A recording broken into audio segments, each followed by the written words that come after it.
ಗ್ರಾಮೀಣ ಅಭಿವೃದ್ಧಿ ಮತ್ತು ಪಂಚಾಯತ್ ರಾಜ್ ನೀರಾವರಿ ಇಲಾಖೆ ಸೇರಿದಂತೆ ಅನೇಕ ಇಲಾಖೆಗಳಿಂದ 135 ಕೋಟಿ ರೂಪಾಯಿ ಮಂಜೂರಾತಿಯಾಗಿದ್ದು, ಈ ಅನುದಾನದಲ್ಲಿ ಗ್ರಾಮೀಣ ಪ್ರದೇಶದಲ್ಲಿ ಸಂಪರ್ಕ ರಸ್ತೆ, ಕೂಡು ರಸ್ತೆ ಮತ್ತು ಮುಖ್ಯ ರಸ್ತೆಗಳನ್ನು ಅಭಿವೃದ್ಧಿಪಡಿಸಲಾಗುವುದೆಂದು ಮಾಜಿ ಡಿಸಿಎಂ ಲಕ್ಷ್ಮಣ ಸವದಿ ಹೇಳಿದರು.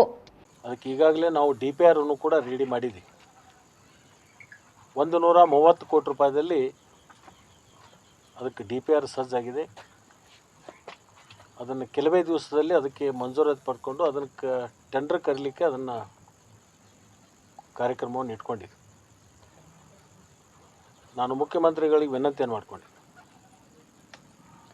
ಅದರ ಜೊತೆಗೆ ಕೃಷಿ ಸಚಿವರ ಜೊತೆಗೆ ನಾವು ಸಮಾಲೋಚನೆ ಮಾಡಿಕೊಂಡು ಬರುವ ವರ್ಷಕ್ಕೇ ವೆಟರ್ನರಿ ಮೆಡಿಕಲ್ ಕಾಲೇಜ ಮತ್ತು ಅಗ್ರಿ ಕಾಲೇಜ್ ಪ್ರಾರಂಭ ಮಾಡಬೇಕು ಅಂತಕ್ಕಂಥದ್ದನ್ನು ನಾವು ಗುರಿಯನ್ನು ಹೊಂದಿದ್ವಿ.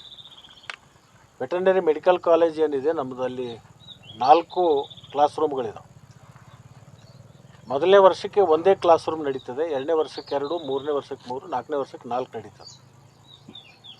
ಅಲ್ಲಿ ನಮ್ಮ ಕ್ಲಾಸ್ ರೂಮ್ಗಳ ಒಂದು ಲಭ್ಯತೆ ಇರೋದರಿಂದ ಕೃಷಿ ಮಹಾವಿದ್ಯಾಲಯವನ್ನು ಕೂಡ ಇದೇ ವರ್ಷಕ್ಕೆ ಪ್ರಾರಂಭ ಮಾಡಬೇಕು. ಅಲ್ಲಿ ಸಿಬ್ಬಂದಿಯ ಮಂಜೂರಾತಿಯನ್ನು ಪಡ್ಕೋತೀವಿ.